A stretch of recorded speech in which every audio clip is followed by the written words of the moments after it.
अस्सलाम वालेकुम नाज़रीन, डॉक्टर दानिश रियल फोकस के साथ हाजिर है। दो तीन बातें पहले करूंगा और उसके बाद मैं असल जो इशू है उसकी तरफ आता हूँ। एक तो ये है कि कैसा लगता होगा, कैसा लगेगा मसलन उस शख्स को या उस बादशाह को या उस मुल्क के वज़ीर आज़म को, सदूर को या किसी भी ऐसे शख्स को जिसके सामने एक आदमी 4 साल तक आके रिक्वेस्ट करता रहा, मांगता रहा, तरले करता रहा, कर्ज दे दें, लोन दे दें, इवन कि ज़कात दे दें, ज़कात भी ले ली, और फिर वो शख्स 4 साल तक यही करता रहा और फिर एक दिन किसी जगह पे खड़े होकर ये कह दें कि क्या हम आपका हुक्म माने, क्या हम आपके ग़ुलाम हैं। कैसा लगता होगा? क्या ऐसा कोई शख्स कर सकता है जो 4 साल तक मुख्तलिफ हुकूमतों के तरले करता रहा, पैसे मांगता रहा, अपने लोगों को भेजता रहा, खुद जाते रहे, इवन ज़कात के पैसे, गोश्त, चावल, सब चीज़ें ले लीं और 4 साल बाद कहते हैं हम आपके ग़ुलाम हैं। तो एक तो ये बात थी, मेरी समझ में तो आज तक ये बात नहीं आई है। किसी के समझ में आए तो बता दे कि भाई देने वाला तो कुछ नहीं कह रहा है और आप उसको तड़ी भी दे रहे हो और उससे तरले भी कर रहे हो और उससे ज़कात तक ले रहे हो और उसको तड़ी दे रहे हो कि जी मैं आपका कोई ग़ुलाम हूँ जो आपकी बात मानूँ। बहरहाल दूसरा ये कि इमरान खान साहब इलेक्शन कमीशन के पीछे पड़ गए हैं और उसकी वजह सबको पता है कि election commission foreign funding case का फैसला करने जा रहा है। पीटीआई के कुछ लोग बहुत खुश हुए कि जनाब उन्होंने जो एक दरख्वास्त दाखिल की थी आपके इस्लामाबाद हाई कोर्ट में, उस बेंच ने ये कहा कि नहीं जी 30 दिन में फैसला जो अदालत ने डायरेक्शन दिए वो नहीं देनी चाहिए, मना कर दिया। इलेक्शन कमीशन आज़ाद है अपने फैसले के हवाले से, जब चाहे करे। तो इस पर वो बहुत खुश हो रहे हैं कि भाई बहुत बड़ा काम हो गया शायद। तो नहीं, कहाँ अकल होती है, कहाँ समझ है भाई। इलेक्शन कमीशन तो पहले ही कह चुका है कि वो अप्रैल में फैसले को, बहुत दिन हो गए, फैसले को महफूज करेगा और फिर सुना देगा। उसको काम से तो नहीं रोका, उसके इस प्रोसेस को स्टे तो नहीं दिया जो आप खुश हो रहे हैं। हालांकि आपकी खुशी इस बात पे होनी चाहिए कि फॉरेन फंडिंग केस में आप सुरखरू हो जाएं और अगर आप ईमानदार हैं तो आप कहें कि यार 7 साल लग गए हैं, चलो करो। 7 साल भी आप ही ने किया। अब उसके खिलाफ जो है वो लोगों को उभार रहे हैं। आप मसलन निकलो बाहर, इलेक्शन कमीशन पे दबाव डालो। वो तो दबाव तो खैर नहीं आता। इलेक्शन कमीशन एक आज़ाद और ख़ुद मुख्तार इदारा है, मैं बता चुका हूँ। उसके साथ पूरी कौम भी खड़ी है, आइन और क़ानून भी खड़ा है, हुकूमत भी खड़ी है और रियासती इदारे भी खड़े हैं। तो ये चंद हज़ार तमाशबीन क्या कर लेंगे? आके शोर शराबा करेंगे, चले जाएंगे। लेकिन इमरान खान ये भी कह रहे हैं कि जी पूरे पाकिस्तान से अब लोग तैयार हो जाएं और धरना उस वक्त तक देंगे जब तक इलेक्शन का अनाउंसमेंट नहीं होता है। अब उनको कोई ये चीज़ बता दे, करीब जाके बता दे कि आपने 126 दिन का धरना दिया था, उस धरने को 2 कुव्वतों ने सपोर्ट किया था जिसकी बुनियाद पे आप चल गए।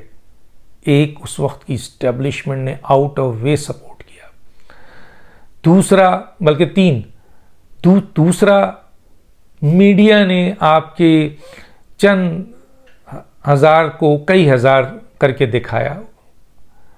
पूरी सपोर्ट थी मीडिया की क्योंकि इस्टेब्लिशमेंट की सपोर्ट थी, साफ बात है। और तीसरा, आपको पाकिस्तान अवामी तहरीक तायुल कादरी के लड़के लड़की जो जीदार बहादुर लोग हैं, इसमें कोई शक नहीं है कि उनके कारकुन बहुत बहादुर हैं। उन्होंने सपोर्ट दिया, वो आपके साथ खड़े हुए, उन्होंने आपके धरने को प्रोटेक्ट किया। आपके लोग तो भाग जाते थे, आपके लोग तो थे ही नहीं, एक टीयर गैस पे भागे थे, सबको पता है। तो ये पाकिस्तान अवामी तहरीक के नौजवान बहादुर लड़के लड़कियां थे जिन्होंने आपको सपोर्ट किया, जिसकी बुनियाद पर आप 126 दिन धरना आपके चला गए। अब पाकिस्तान अवामी तहरीक भी आपके साथ नहीं है, इस्टेब्लिशमेंट भी आपके साथ नहीं है, और आपको धरना अब 2-4 दिन नहीं देना है, 126 दिन नहीं देना है, बल्कि हुकूमत तो कह रही है कि 1 साल हमने हुकूमत चलानी है। तो गोया इसका मतलब है आपको 1 साल तक वहाँ बैठना है, और ये क़ुव्वतें आपके साथ नहीं है, ना इस्टेब्लिशमेंट है और ना आपके पास पाकिस्तान अवामी तहरीक है। और उसके साथ साथ वजारत दाखिला में चौधरी निसार नहीं है जो आपके दोस्त हैं, आप क्लेम करते हैं, उन्होंने दोस्ती निभाई भी है।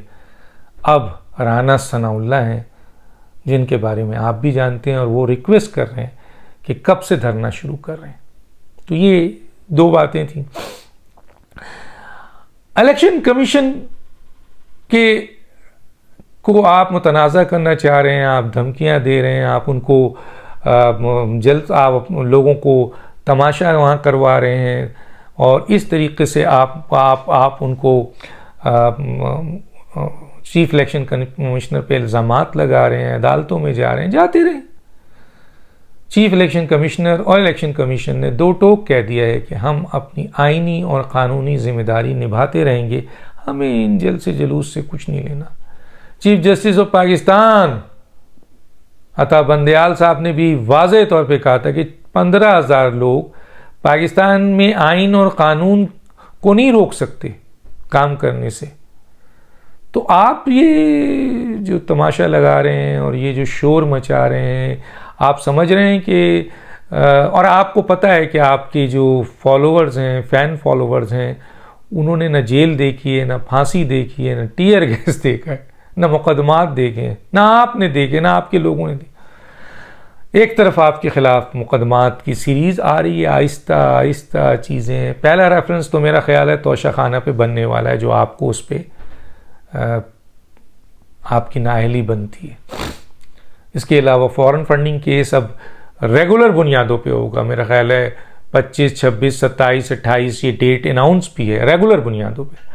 आपको अपनी जंग बाहर तमाशबीन के ज़रिए या अपने फ़ैन फॉलोअर्स के ज़रिए या अपने लोगों के कारकुनों के ज़रिए लड़ने के बजाय आपने जो वकील हायर किया है, आप अपना मुकदमा इलेक्शन कमीशन में कानून और आइन के मुताबिक इलेक्शन कमीशन के सामने अपने एक वकील नहीं 100 वकील खड़े कर दें और लड़ें।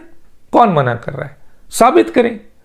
आप पर ऑलरेडी साबित हो चुका है कि आपकी करप्शन तकरीबन 65 करोड़ डॉलर या 85 करोड़ डॉलर वो तो हो गई है। इसके अलावा बहुत कुछ है जो अभी आएगा, और कानून और आइन ये बताता है कि फॉरेन फंडिंग केस में नाअहली भी है, आपके फौजदारी मुकदमात भी है, और फिर इलेक्शन कमीशन आपको 3 साल जेल भी भेज सकती है, नाअहल भी कर सकती है।